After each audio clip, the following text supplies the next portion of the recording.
Jack Roberto update. Yung event ni Jack dyan sa SMX Convention Center for Wheeltech. Ito yung video. That's the good time Yung road. Team Wheeltech. Alright. Nandiyan din sila Dominic Roque. Okay. Exito. Another JBS ito. Ang daming tao dyan.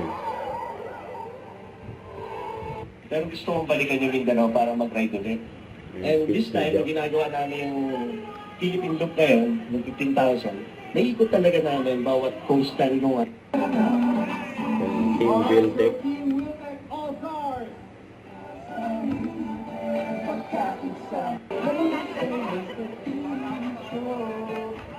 Ang daming tao dyan. No? Sa event and last night ni Jack dyan sa Lupaw, may siya.